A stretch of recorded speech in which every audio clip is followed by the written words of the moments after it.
जय गुरु जी, शुक्राना गुरु जी। सारी संगत को जय गुरु जी।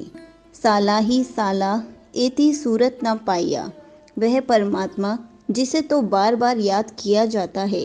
कितने ही भक्त, संत, महात्मा जब करने वाले तब करने वाले उसे दिन रात याद करते हैं।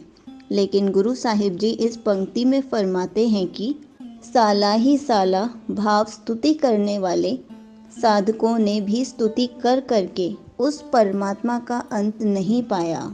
एती सूरत ना पाया भाव इतनी सूरती भी नहीं पा सके कि वो रब इतना बड़ा है।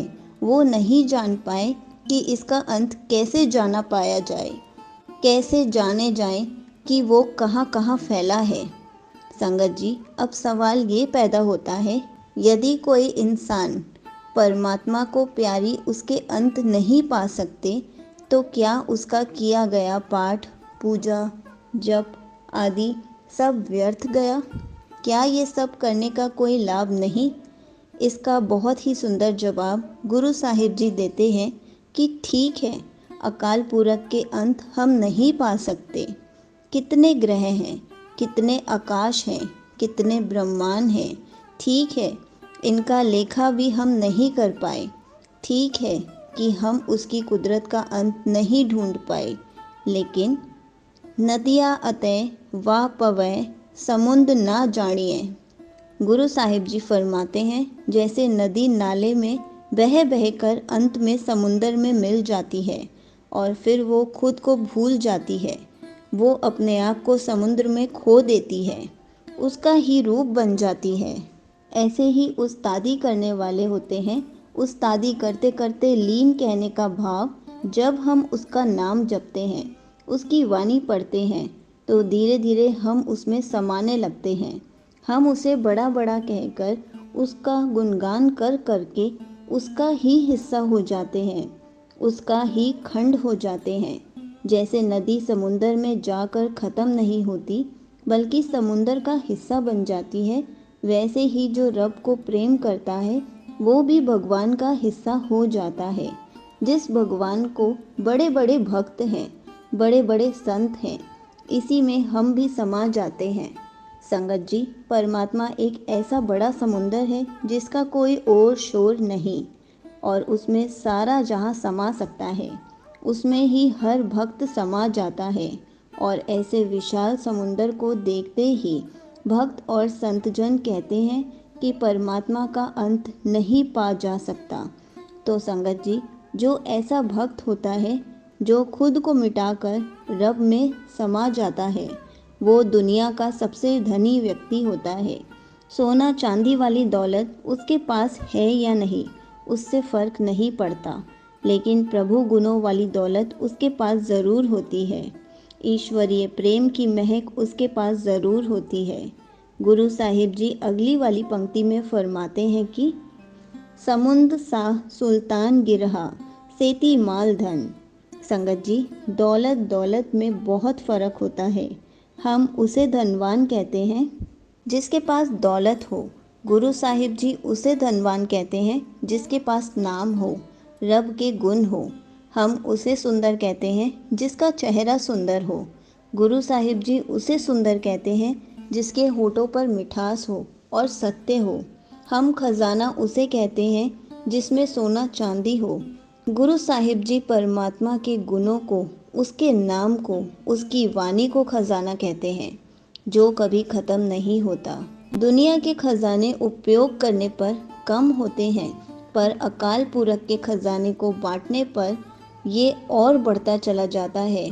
तो गुरु साहिब जी फरमाते हैं कि चाहे किसी के पास जितनी भी दौलत हो, कितना भी माल हो, चाहे समुद्रों के शाह शहंशाह ही क्यों ना हो, चाहे वो पर्वतों के समान धन संपत्ति का मालिक ही क्यों ना हो, पर वो उसके सामने कुछ भी नहीं है। जिसके मन में रब का नाम बस रहा है, वो भक्त जो परमात्मा रूप समुंदर में खुद को मान चुका है, अपनी हस्ती मिटा चुका है, उसके सामने हर राजा महाराजा कुछ नहीं है, उसकी दौलत भी कुछ नहीं है। तो गुरु साहिब जी फरमाते हैं कि कीड़ी तुल ना होबनी जे तिस मनु ना विसरै। जो भक्त रब से प्रेम करते हैं और एक पल के चींटी जैसे को महत्व नहीं, चींटी जैसा कोई लीडर नहीं, चींटी जैसा कोई मददगार भी नहीं और चींटी का कोई वजन भी नहीं। वो थोड़ी सी जगह में भी रह लेती है, वो अपने से ज़्यादा वजन भी उठा लेती है। ऐसे ही जो भक्त होता है वो भी बिना वजन के, बिना भेदभाव के, बिना ऊंच नीच के, बिना जाति पाति के भार से होता है। वो अंदर से बिल्कुल हल्का और खाली होता है।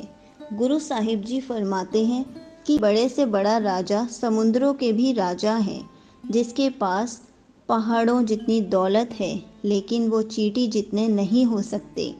जिसका मन में रब बसता है, जिस भक्त को अपने मन से कभी रब नहीं बोलता, उसके सामने बड़े बड़े राजा भी तुच्छ हैं। संगत जी, आपने कहीं कहीं देखा होगा बड़े बड़े पैसों वाले भी राजा भी संतों के आगे झुक जाते हैं। क्यों? राजा से ज़्यादा अमीर है या सेना वाली है या घर बार बड़ा है? नहीं, वो इसलिए झुकते हैं क्योंकि वो उस राजा को मानते हैं जो सारी दुनिया का राजा है। वो इसलिए झुकते हैं क्योंकि उनके पास परमात्मा का नाम है, दौलत है, उनके पास प्रभु गुणों की सेना है, उनके पास सब्र, संतोष, प्रेम, दया, विवेक जैसे अनमोल खजाने हैं जो उसे मन से अमीर बनाते हैं। इसलिए संगत जी, अकाल पुरख को बड़ा बड़ा कहने वाला भक्त, उसकी की हुई भक्ति व्यर्थ नहीं जाती। उस अकाल पुरख को बड़ा बड़ा कहना, उसका गुणगान करना कभी व्यर्थ नहीं जाता।